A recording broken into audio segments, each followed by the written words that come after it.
Hey everyone, my name is Mohammed Zandile, and I'm your host for Freelance Canada, a show about what it's really like to freelance in Canada.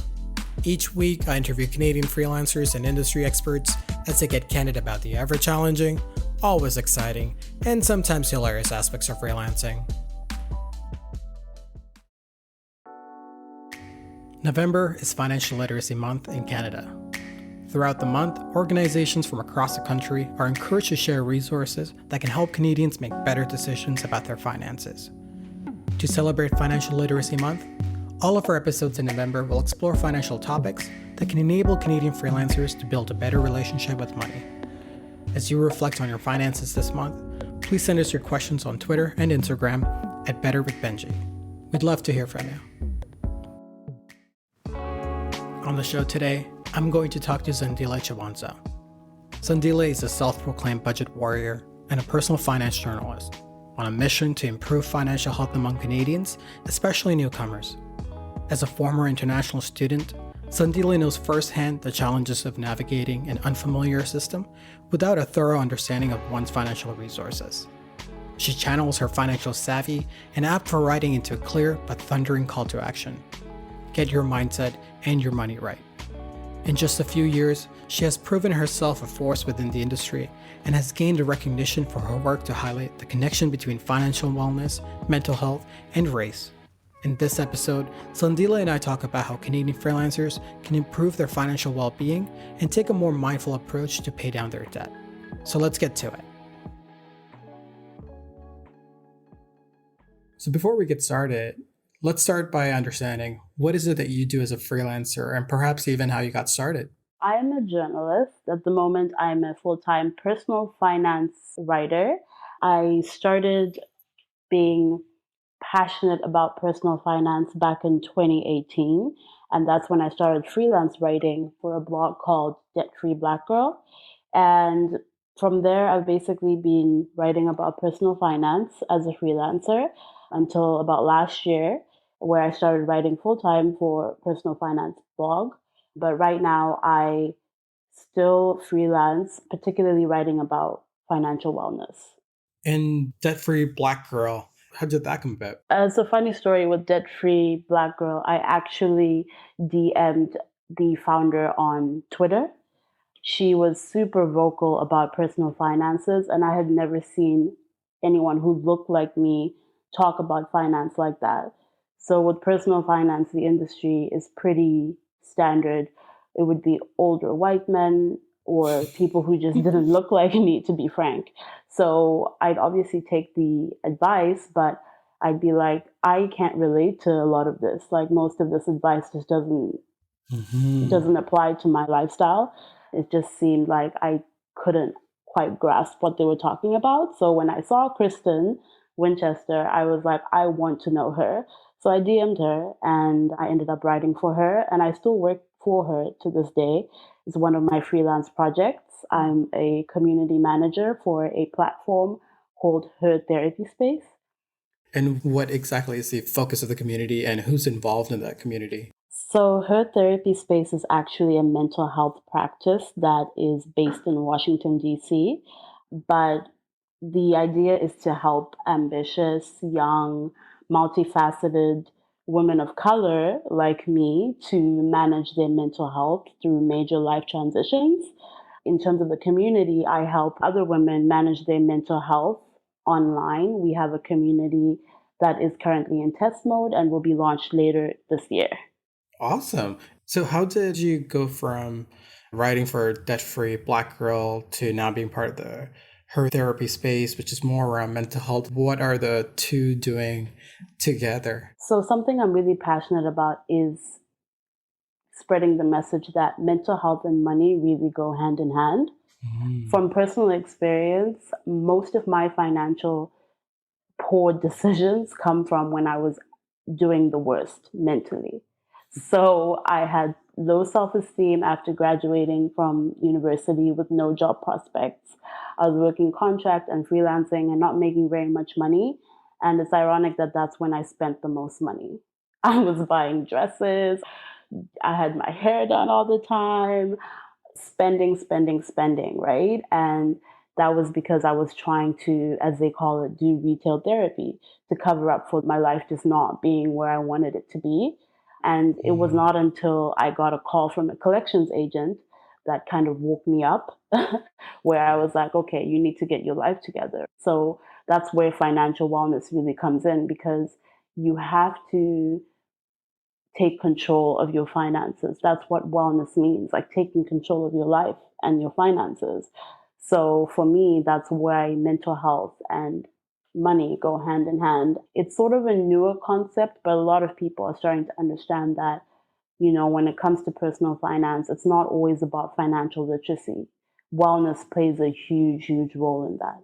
Let's get a better understanding of what that means then. Having this mental health aspect does tie into your finances, because mental health, or the space that you're in, can affect your financial decisions. So what exactly is financial well-being, or at least what does it mean to you? I really appreciate that you asked, what does it mean to you? Because I think, in general, to sum it up, financial well being is, I'd say, it's having control of your day to day finances.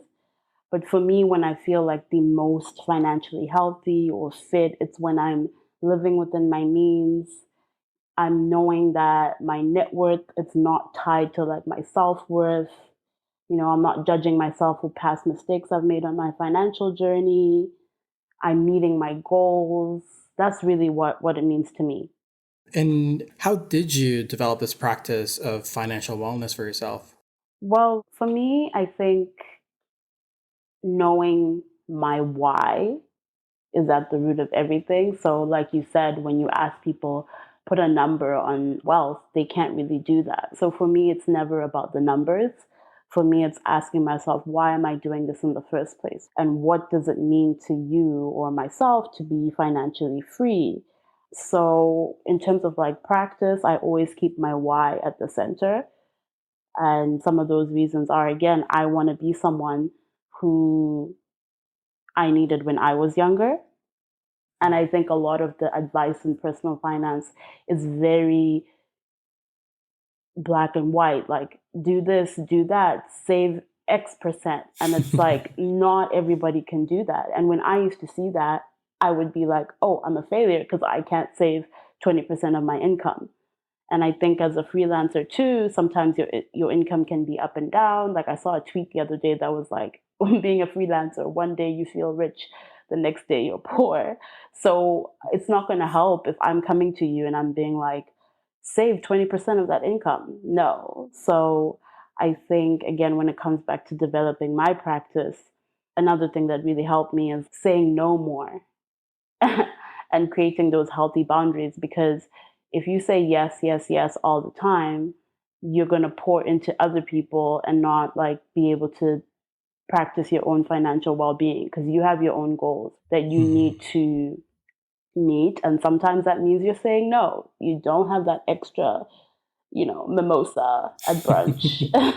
You have your own goals that you're trying to meet. And it's different now with COVID, I will say. Like that has brought a lot of perspective for me in terms of my financial goals, where before I was very strict on myself because I wanted to meet my goals faster. But now I'm like, wow, you kind of have to realize that things happen. Like it's not always in your control. And how has COVID affected your financial well-being, or even just your overall well-being? I'd say for me, it's really given me that kick in the butt, excuse my language for that. But just before COVID, I actually wasn't saving money. I was so focused on paying off my debt and I wasn't saving. And that was a terrible idea. Like, because there's something called debt relapse that happens. And it was happening to me a lot, where I'd pay off my debt, but something would come up and then I'd go right back into that debt because I have to cover the emergency, right? So when COVID happened, I was like, listen, enough is enough. Being debt free is not everything. Right now, I need to focus on saving money. So that's all I've been doing, really. Anything extra goes to my savings. And I think as a freelancer too, because you don't always have that thing to fall back on, it is good to have an emergency fund so that you're able to have something to fall back on. And what's been your approach to building this emergency fund? So I treat it like a bill, and that's with debt as well. Like, that's the only way, because you'll start to get ideas when you see the money, right? So for me, I just allocate every penny. That's the way that I do it. So when I receive the money, I write it down. I look at it, take my time with it, not be like, okay, this is an opportunity to spend. So after bills, I put money towards my savings and then I pay off my debt. And then after that, what is left is what I can start to allocate to other things, because I'm not saying that you have to cut every single thing out. I have what I call a whatever you want fund, where I give myself, it doesn't even have to be much. To be honest, I give myself like $100 where I'm like, listen, if you see, and everyone has their different things, right? I noticed that you're on a little whiskey journey, I think it was. Yes. So, with your whatever you want fund, if you want to buy a bottle that's really expensive and it's $99.99, that's it, that's what you want to do, right? But at least you're not depriving yourself, right? Yeah. Because when you deprive yourself, you fall off. Yeah. Like, that's what was happening to me. So yeah, I just like to equate it to like fitness. It's like, if you are on a fitness journey and you go on a super clean diet, at least let me speak for myself. If I am super clean, I know that if I see a donut, I will be weak and then I'll eat 4 donuts, right? So I kind of like implementing that, where you still can enjoy yourself on a budget. I don't want people to think that that's what financial well-being is too. It's like, nobody is saying, no, I'm never spending another cent again. That makes no sense. Like, you need to also give yourself something and treat yourself accordingly. I really like this idea of having a treat yourself fund. So, in addition to this treat yourself fund, I really appreciated that you talked about having debt relapse, which a lot of people do end up experiencing but don't really have a name to put to it. They know that it's happening, but they may not always understand why it's happening or what's causing it. So to have somebody explain that and walk through the details of it, I think that was very valuable. So thank you so much for that.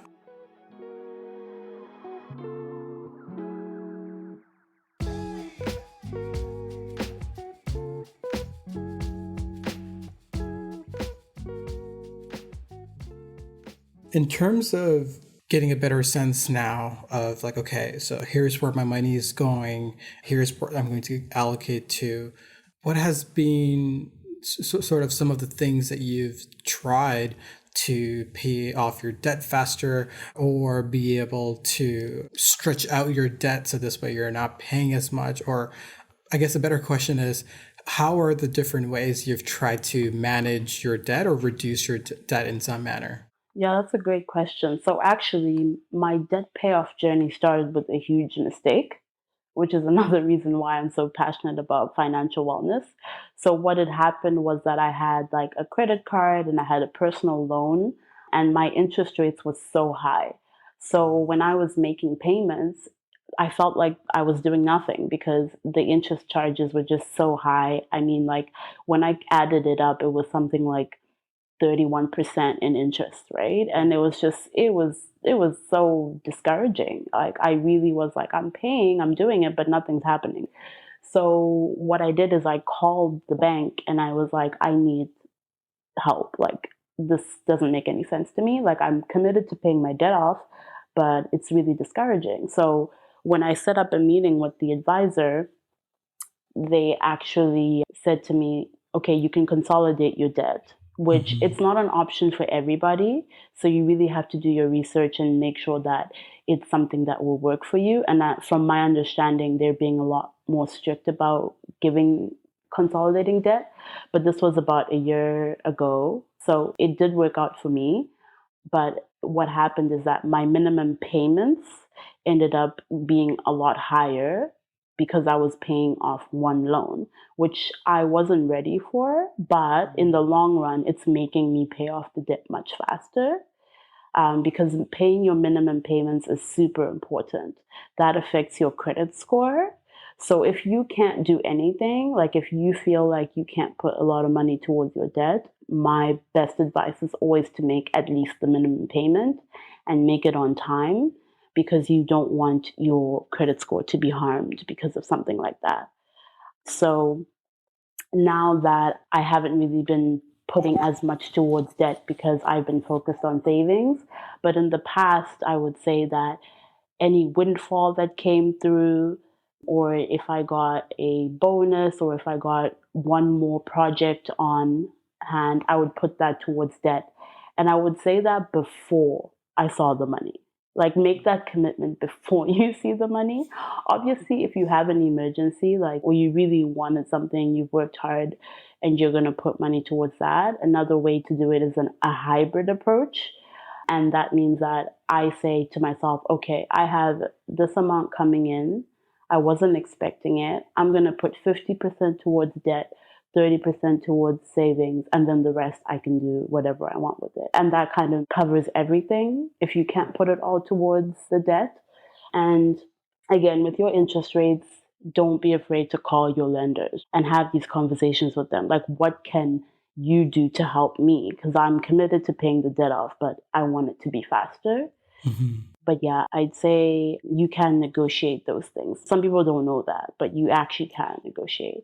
And if you have a card, for example, that was a travel rewards card, nobody's going anywhere right now. Sorry. So maybe call the bank and say, hey, can we change this to a low interest rate card with no fee so that I can pay off my debt? That's my goal right now. Because I think for a lot of people, some of the goals have shifted during this time. I do really appreciate you talking about consolidating your debt because, to your exact point, a lot of people don't know that they can actually consolidate their debt. And I typically recommend people just go to Borrowell or Mogo or one of these sites where they can get their free credit score. And typically, if it's over 700, 720 or higher, and they have reasonable income coming in, for a lot of them, they can very well just go into their banks and try and get a better rate on their existing loan or their line of credit. And for those who aren't able to get a better rate from the banks, please don't stop there. Instead, go to another bank and see if they might be interested in giving a better deal, because a lot of the time that does happen because the other bank sees you as a new customer that they can now acquire, because if they can give you a better rate on your loan or your line of credit, then maybe you'll bring over your checking account and your credit cards. So don't just stop at your current bank. Try and shop around as much as possible, or at least one other bank or two where feasible. The other question I did have was, you mentioned you consolidated your debt and then now you had this payment that was much higher than what you were paying before. So the payment was much higher than you were expecting.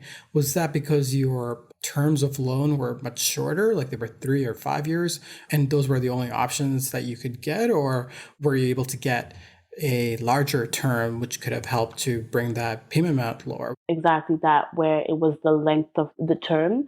It was shorter than I had anticipated, which at first was like super scary because I had projected years to pay off this loan.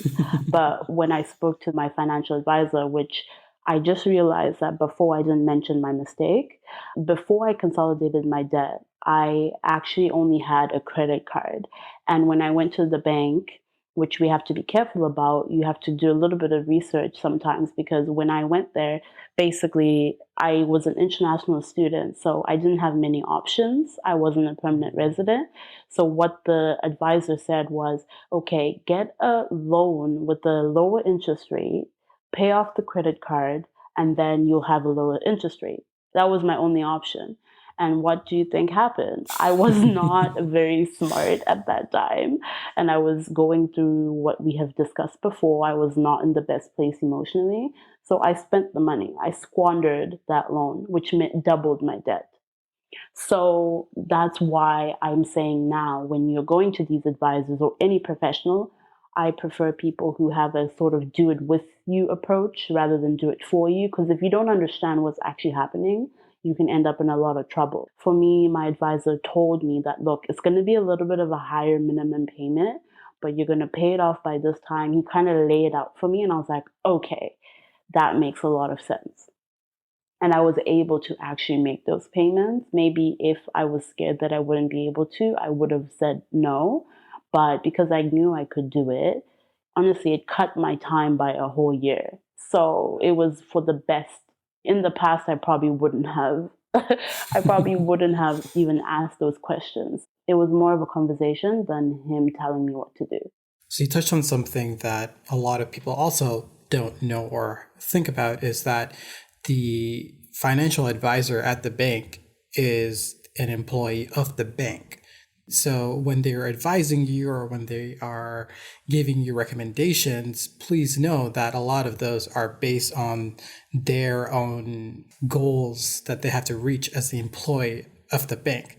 So sometimes the alignment of what it is that's best for you versus what's best for them may not be there. So you have to be very critical of the advice that you're getting and the terms that you're getting and the products that are being offered to you. And which is why, again, I will recommend that don't just go to one bank and try and get advice there. Go to a few different banks to see what sort of products are being recommended or what solutions really are being recommended when it comes to paying off your debt faster. That's great advice, and it's super valuable to tell people to shop around and compare. There are now sites that do that. Before, it would sort of be a manual thing, but you can literally go online. As you said, Borwell has that. We have sites like lowestrates.ca. We have so many places where we can actually make those decisions. It makes it easier to compare financial products.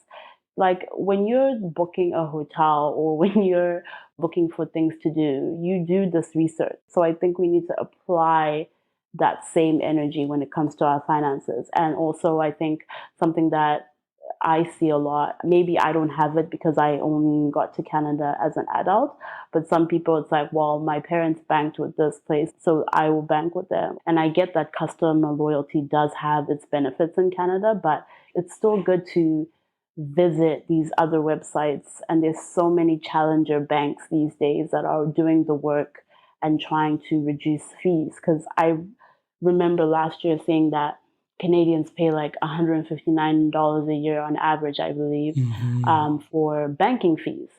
And it's like, for me, again, I just like to reduce my expenses so that I can do more of the things that I actually want to do with my money. So I think that when it comes to scrutinizing, that's with everything. That's with your expenses, that's with people you're getting advice from. Even in this age where there's so many different places you can get this information from, right? It's no longer just going to the bank.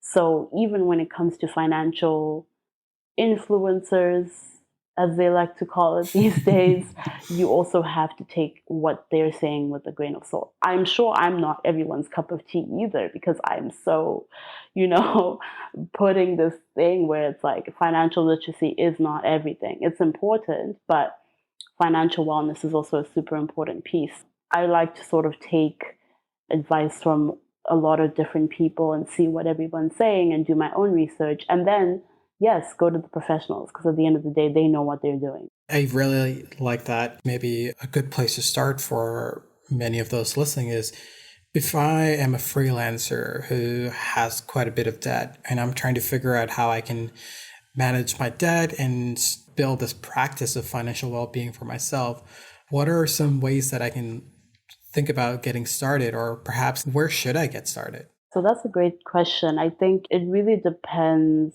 on your current situation, but I'd say for me, it started with tracking my spending. If you don't know what's going in and what's coming out, it'll be really hard to get a grip of your finances. So I'd say start there if you haven't already, especially during a pandemic. You need to know what you're spending and what's going out. I think for me, I know my numbers really well. Like I know what my fixed expenses are. I know how much I spend roughly on groceries a month, just to give yourself that idea and to not run away from those numbers. If you have debt, it's knowing every debt. It's knowing your credit score as well. Like check. People are afraid to do that. And I was afraid to do that for a really long time because I was like, well, it's just bad. It's all bad. But one, sometimes it's really not as bad as you think it is. So my collections didn't report to the credit bureau. So I thought, oh my gosh, I have a terrible credit score. But when I went to check, it was fine because I used to answer their calls and I used to have a relationship with my collections agent. And that made things a lot better. It's like when you run away and hide from these things, I think the old school image of it is like you have all these bills piling up and you don't open them. But now most people don't get their bills in the mail, but they're not logging on to see these things. So I think know your numbers. They're yours at the end of the day, and you can't face what you don't know. So I'd say that's the second step, knowing where everything is at and your savings, knowing, okay, how much do I want to save, and be very specific with your goals. And don't be discouraged if you don't meet those goals. Again, we're in a pandemic. You might have lost some clients or you might have more clients. So it's like with financial wellness, you don't want to always have a scarcity mindset where it's like you're always thinking about what could go wrong. Some people have more clients now than they've ever had. So what are you going to do with all that extra money coming in? You want to be ready for that as well. So be mindful that not speaking so poorly about your finances. And that's a mindset thing where you feel like, oh, I don't make enough to save. I'd say try to implement speaking positively about your finances, even when you're not making as much as you did before.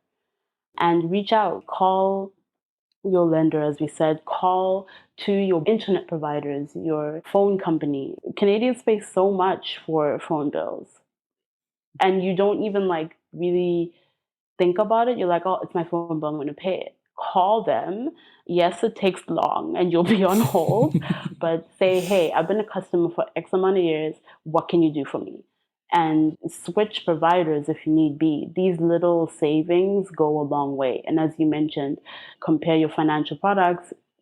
Don't be paying extra fees if you can. And your service is also helpful to freelancers, right? So know your options and your resources that are available to you. That would be super helpful when you're just starting out.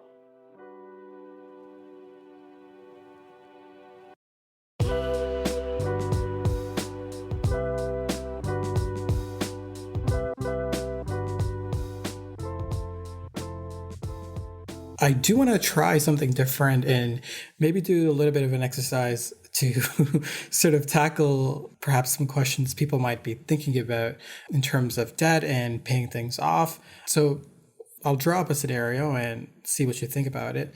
Let's say I have $5,000 on my credit card, and then credit cards are 19.99% for most people. And then I have $10,000 on, let's say, my student loan, which is going to charge me 7%, let's assume.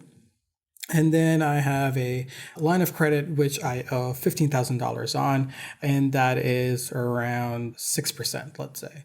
In your mind, or at least if you were approaching this, how would you tackle this debt that I have? Oh, I love this.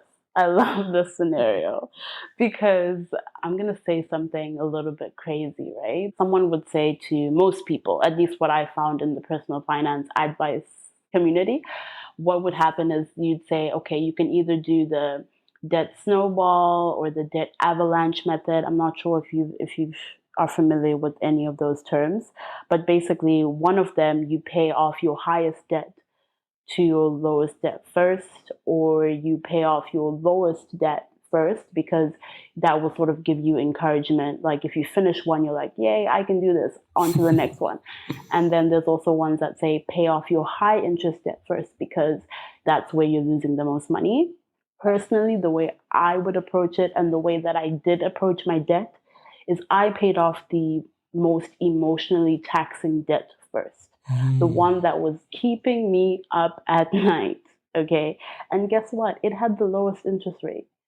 So that's why I say, like, personal finance advice, you just have to be so careful because, like, with financial well being, if I had followed everyone's advice, I would have done the high interest debt first. And then I would have been miserable, like, miserable, because I needed to get that debt done so that I could move forward with my immigration application, basically, long story short. So it kept me up at night. I was like, oh my God, so I'm going to get kicked out of Canada because of this stupid debt. You know what I mean? So I paid that off first and I'm fine. And yes, did it take me longer? Did I lose more money? Yes, technically. I haven't done the numbers, but because I was paying such a high interest rate on my other debt, I definitely lost money. But I finished that debt and it really was the best thing I ever did. So, in terms of approaching your situation, I would definitely look at okay, student loans, typically, from what I understand, they're really low interest and there isn't that much pressing when it comes to like your credit score and all of that.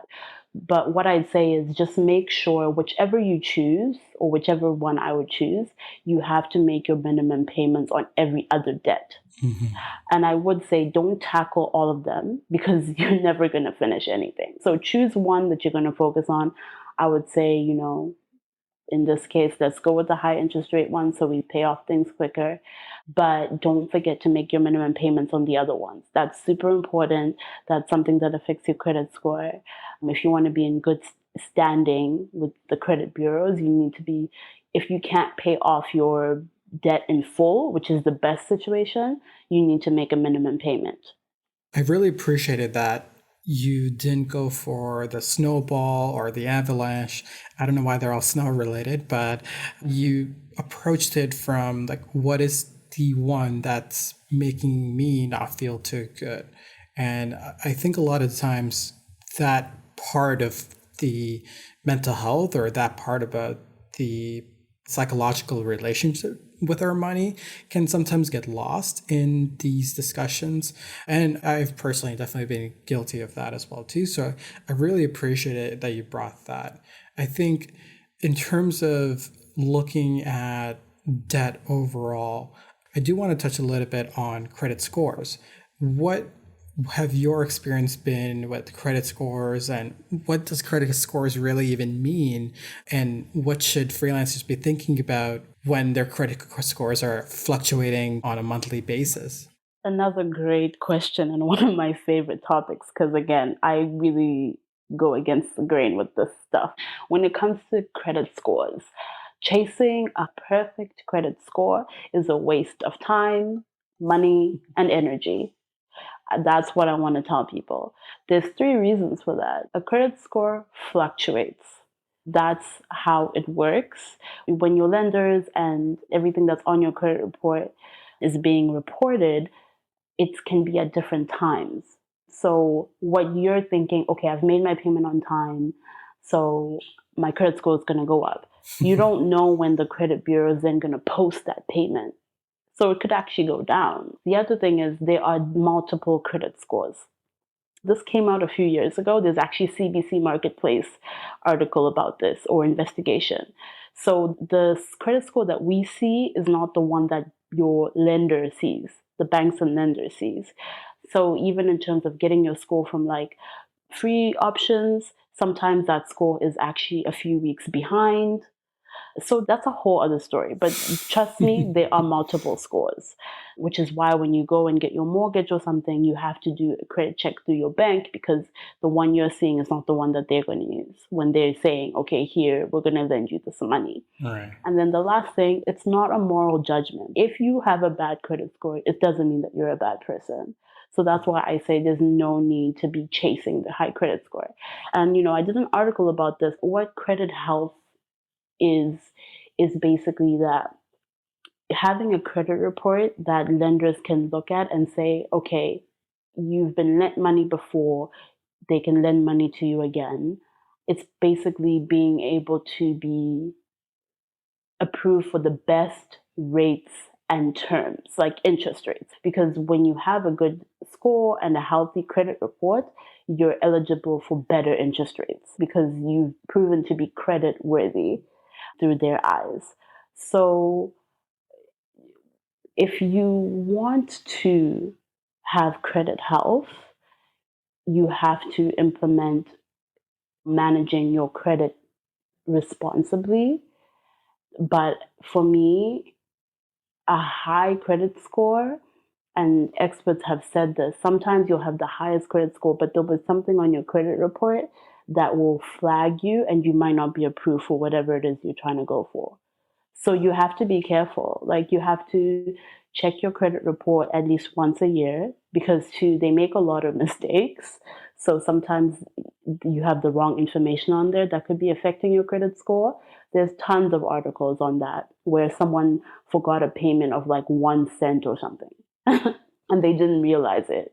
And then it affected them when they were going to actually use it, like trying to get a mortgage. It's usually like when you're trying to really borrow a lot of money that you notice these things.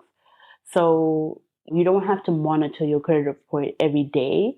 That's not helpful, but checking it at least once a year, making sure everything is accurate. You can also call again your lenders where it's like, okay, it's been a couple of years, I've been making my payments on time. Can you remove this from my file? Like, negotiating with them, right? If it's really something that's bringing your credit score down. But there are websites now where they have coaches where they'll tell you what you need to do to improve your score. I do appreciate all of the thought that you've put into this and not approaching this in a very black and white way, which a lot of the times financial information can be shared, and I understand why that can be, but I really do appreciate you bringing the aspect of your overall financial well-being and bringing in mental health to it too. So as we wrap up, I'd love to know where people can find out more about you and your work online. Thanks again so much for inviting me on here. We've had a great conversation, lots of super important things. And if you want to follow along on my current debt payoff journey, I'm finally closer to the finish line. So I'm at Zanos on Twitter and Instagram. That would be the best place to reach me. I am always on Twitter. I feel like I'm a full-time tweeter. And then in terms of my most recent personal finance articles, you can find those at lowestrates.ca and / my full name, Zandile Chiwanza. And yeah, please feel free to reach out. I love talking about personal finance and financial wellness, and I'm always down to meet new people. Amazing. Well, thank you so much, Zandile, for this opportunity. Again, I really, really appreciate you taking this time. Well, that's our show for today. If you liked Freelance Canada, then be sure to subscribe to our newsletter by visiting freelancecanada.fm. You'll get access to all of my personal notes, as well as book recommendations about the topics discussed in the episode. Now, you will not find any of this on our website, so be sure to subscribe if you don't want to miss out. As with most podcasts, you can listen to every episode through Apple Podcasts or wherever you get your podcasts. It would mean a lot if you could leave us a 5-star review. It would mean even more if you shared our podcast with another freelancer so it can help them in their journey too. Finally, if you're tired of leaving money on the table because you don't know which of your expenses you can write off, then sign up for Benji. You can start your 90-day free trial by visiting betterwithbenji.com, because freelance life is better with Benji. Thanks for listening.